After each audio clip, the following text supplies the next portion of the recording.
Let's talk about beginning, a route combining both practices of Sant'Anger and Sauerfehler, two HC Plazas in Arco, Italy.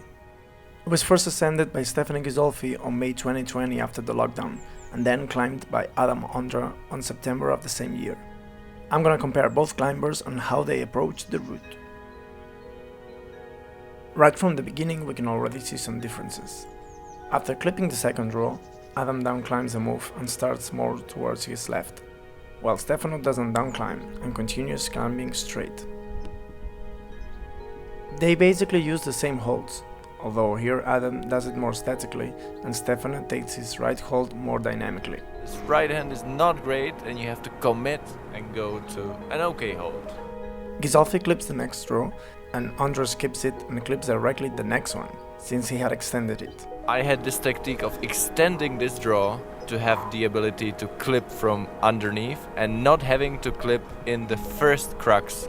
Stefano finally clips it from a crimp, which is quite impressive.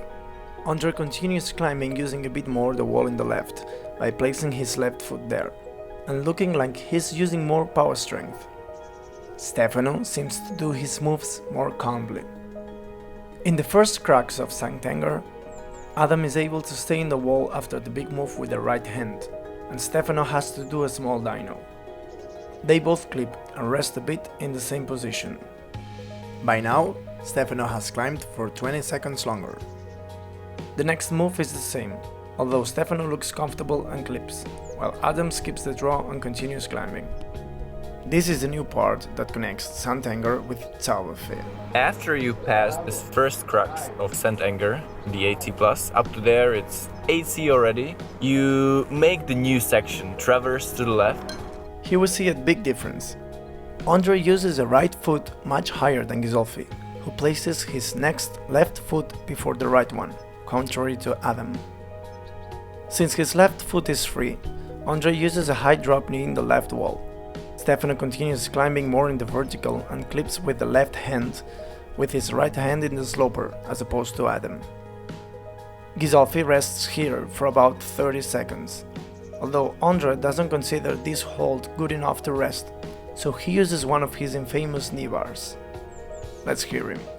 The knee bar itself is pretty ridiculous. You can see that my right foot is completely in the air, and if you stay there longer, you kind of start rotating, and that's not comfortable. Pretty much everything is telling you at that moment that you're about to fall off, but you have to have this confidence that you're going to hang on, because the longer you can rest, the higher you have a chance of not falling above.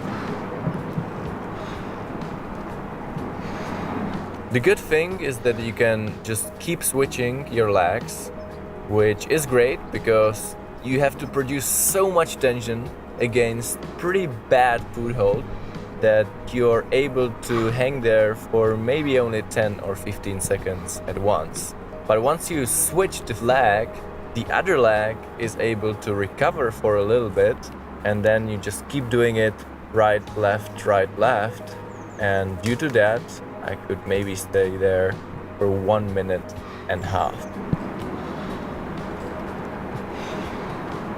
The problem is that once you use this knee bar, it's not that easy to actually get out of it.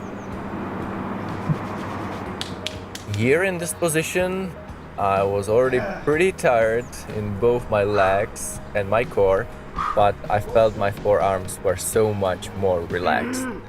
Right after the rest, Ondra uses a left cast stone, while Stefano takes the same hold with his right hand. He then uses an intermediate left hold and ends up in the same right hand hold as Ondra, but he looks like he's not using that much power. Big moves on holds which are not that good. This hold is probably a crux. Stefano here uses a right heel hook and Adam goes straight to a quite high right foot. Once Adam grabs a good hold with his left hand, he rests a bit and chucks his right hand, but doesn't clip. Stefano, on the contrary, is able to rest with both hands, clips and chucks his left hand. Notice how they chuck the different hand, since they use a different hand to rest. And once the angle kind of eases off, the difficulty of the single moves become easier and easier, but it doesn't really help because now the real resistance of the climb really kicks in. The holds are getting, I would say, even bigger. The angle is less overhanging, but you're just getting progressively more and more pumped. Again, Stefano clips and Adam prefers to skip it. In this part, I'm somehow desperately trying to rest. Looks like Ondra can find the proper position to rest in, but Ghisolfi does.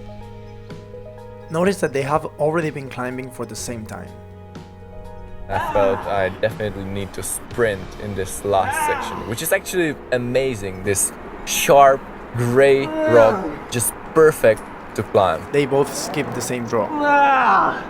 Here in this section, it's getting almost vertical and I would say pretty easy. Ondra grabs the right hold, and in this attempt, we see that Ghisolfi misses it and falls. Since he skipped the last draw, he scratched his back with the tree.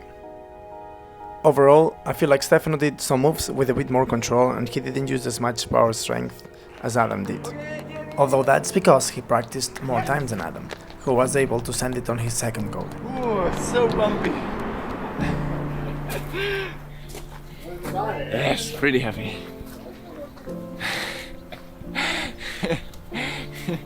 A little bit sad that it's thanks to my knee bar skills, but I think if there wasn't a knee bar, I would need a few more tries.